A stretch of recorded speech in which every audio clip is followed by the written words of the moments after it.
ఒకప్పుడు 5,000కి 4,000కే వస్తున్న స్థలాలు అదే స్థలాలు ఇంటి దగ్గరే కొంటున్నాయి మీకు కట్టే కన్నా. ఇంత పిల్లలు ఇంత పెద్దగా అయినారు. మాకేమీ ఆశ లేవు. అంత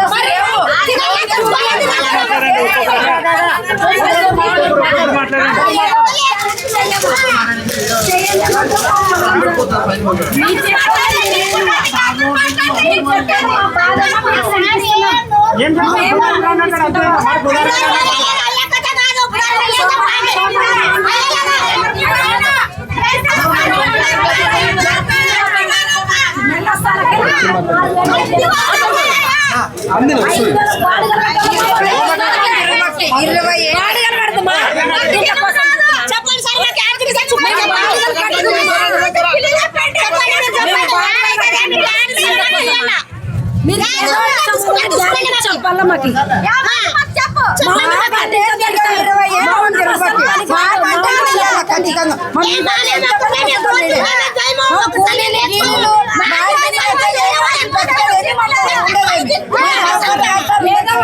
సమాధానం మీరు చెప్పాలి. సమాధానం కాదు సార్ ఇప్పుడు రమ్మన్నాడు కాబట్టి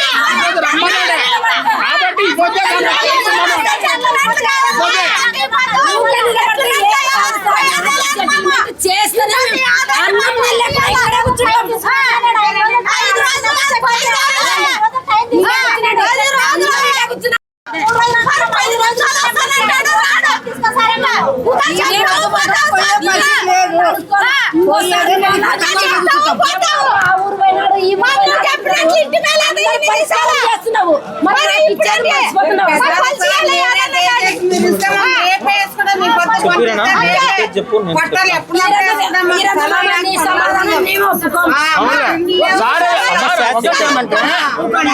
మా ఉద్దేశం ఏమంటే ఇప్పుడు మీరు మేము కంటిన్యూగా దాదాపుగా 2008లోన మేము అప్పుడున్నట్టే కాంగ్రెస్ ప్రభుత్వం ఉన్నటువంటి సందర్భంగా 16వ వార్డులోన దాదాపుగా మున్సిపాలిటీ వాళ్ళు, రెవెన్యూ డిపార్ట్మెంట్ వాళ్ళు, అట్లాగే హౌసింగ్ వాళ్ళు 3 డిపార్ట్మెంట్లు వచ్చి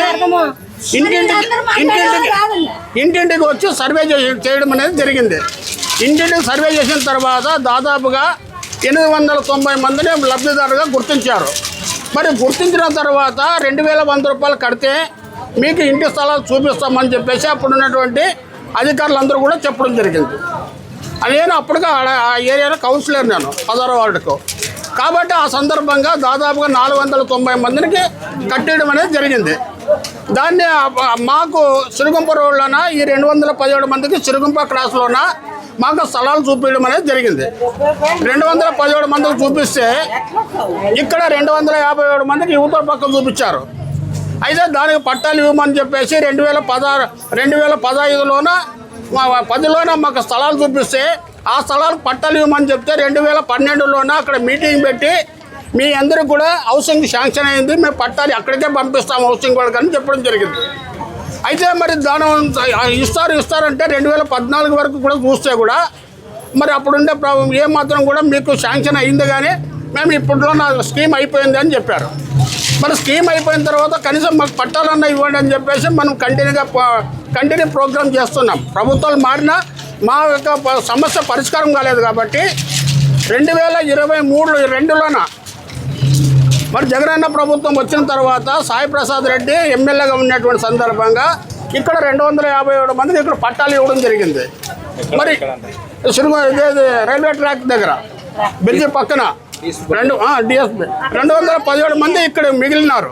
మరి వీళ్ళకి ఇవ్వమని చెప్పేసి పరమాణులు కూడా మేము గతంలో ఉండే ఎంఆర్ఓ 4వ ఎంఆర్ఓ సారు అన్నిసార్లు అడిగినప్పుడు కూడా ఇప్పుడు అప్పుడు అని చెప్పేసి కాలయాపన చేశారు.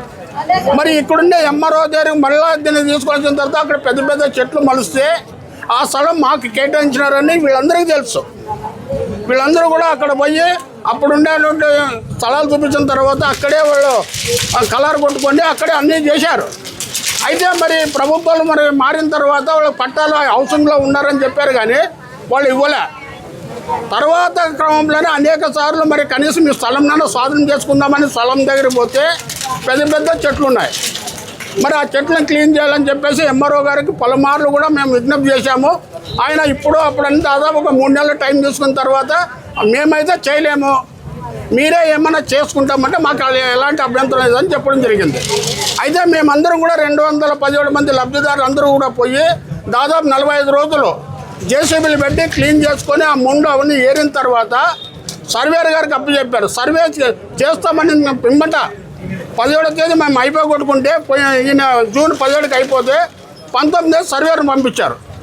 సర్వేలు పంపించిన తర్వాత ఆ స్థలం మున్సిపాలిటీ అని చెప్పేసి అప్పుడు మున్సిపాలిటీ వాళ్ళు మరి దాంట్లోకి వచ్చారు. అంటే కనీసమైన రెవెన్యూ డిపార్ట్మెంట్ వాళ్ళకి అప్పచెప్తేనే కదా ఆ స్థలం వాళ్ళదనేది. మాకైతే తెలియదు, మా లబ్ధిదారులకు తెలియదు. ఎంఆర్ఓ గారు దాన్ని చెప్పాడు మాకు. అంటే మేము క్లీన్ చేసిన తర్వాత వాళ్ళతో డిస్కస్ చేయమని చెప్పేసి మేము 19వ తేదీ నాడు ఎంఆర్ఓ దగ్గరికి వస్తే ఉదయం నుంచి సాయంత్రం 6 గంటల వరకు ఉన్నాం. సార్ ఏమో వేరే పని మీద ఉన్నానని చెప్పేసి మాకే ఫోన్ మాట్లాడలే. డిప్యూటీ ఎంఆర్ఓ గారు కొంత టైం తీసుకు ఆయనే మాట్లాడినాడు. సరే ఒక 4-5 రోజులు పోయిన తర్వాత సార్ వస్తాడు, సార్ వచ్చిన తర్వాత మాట్లాడదామన్నాడు. దాదాపుగా ఇప్పటికి నెల ఉంది. కాబట్టి ఇప్పుడు అప్పుడు అని చెప్పేసి సార్ ఏమో నాకు ఎస్ఆర్ దాని మీద ఉంది, ఆ మీటింగ్ ఉంది, ఈ మీటింగ్ అని చెప్పేసి లబ్ధిదారులు రోజు రావడము పోవడము. కనీసమైన ఇక్కడ మున్సిపాలిటీ వాళ్ళకి ఎవరికి పంపించారు, ఎవరు ఆ స్థలంకి వాళ్ళు హ్యాండ్ ఓవర్ చేసినారు అని క్లియర్ చేయాలి కదా మాకు. అది చేయలే. పోనీ ఇంకా ఎక్కడైనా మనకు ఆల్టర్నేటివ్ ఏమైనా ఉందా అంటే అది లేదు. కాబట్టి దయచేసి మేము ఇప్పుడు కూడా అడిగేదామంటే మొన్న మాట్లాడినాం బుధవారం రోజు. సార్ ఏమన్నాడు, నాకు 4 రోజులు టైం ఇవ్వండి, 4 రోజుల తర్వాత నేను అన్ని రకాలుగా ఆలోచన చేసి మీకు ఏదో ఒకటి సమస్య పరిష్కారం చేసి మీకు చూపిస్తానని చెప్పాడు. కాబట్టి తీరా ఈరోజు వచ్చాం. కాబట్టి ఇప్పటికైనా మా సమస్య దాదాపు 2008 నుంచి ఈ సమస్య అట్లే ఉంది. ఇప్పటికే చెప్పారు కదా మా వాళ్ళు. ఇచ్చినప్పుడు ప్రభుత్వం ఎట్లా తీసుకుంటారని నేను కోరుతున్నాను. ప్రభుత్వం ఇచ్చినారు, మీరెవరు బీదలకి ఇచ్చినారు. కానీ మీరెవరు? పార్టీ మెంబర్ మేము. సరే అలా కాంటే ఎవరితో నాతో అడుగుతావా? అవునయ్యా, నాతో కాదు అడగాల్సి.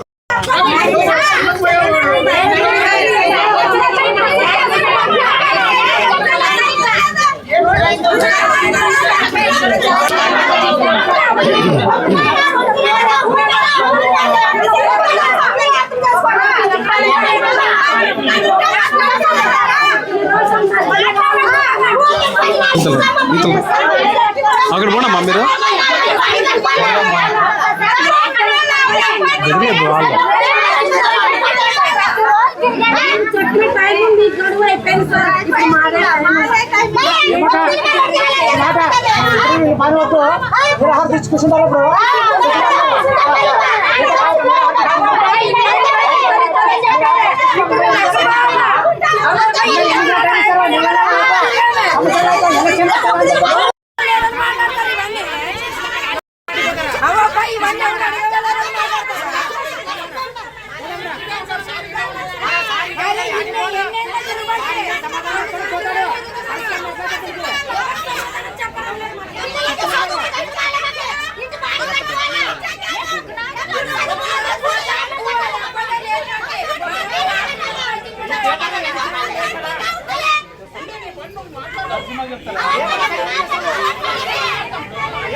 ఏమైందంటే ఇట్లా ఏమ్మా ఒక్కటండి ఇప్పుడు ఏమైందంటే ఇట్లాంటి వాళ్ళని ఎవరో పెడతారో మాకు తెలియదు. మాకు 19వ తేదీ నాడు ఇదే జరిగింది.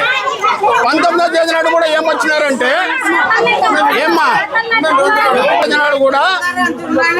తేదీ నాడు కూడా ఇదే విధంగానే వచ్చినారు. ఎవరు వచ్చినారు?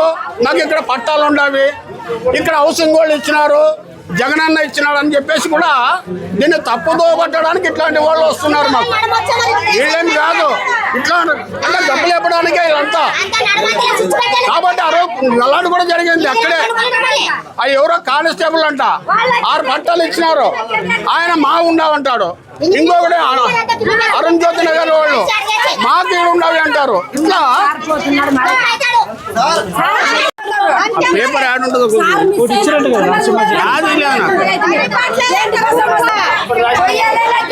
కాదా మగపిల్లలు రాండి.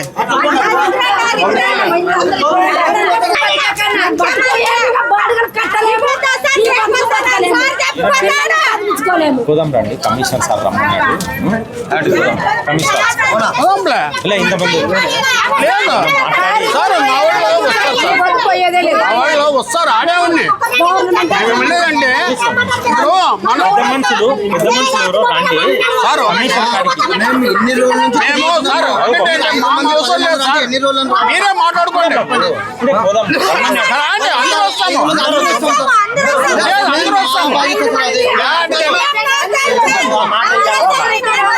సార్ అందరూ వస్తాము.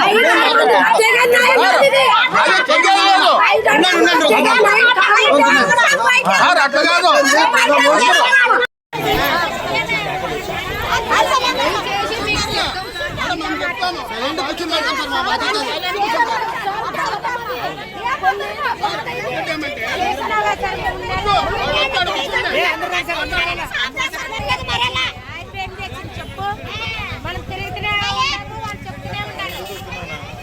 చూడాలి కదా మంచిగా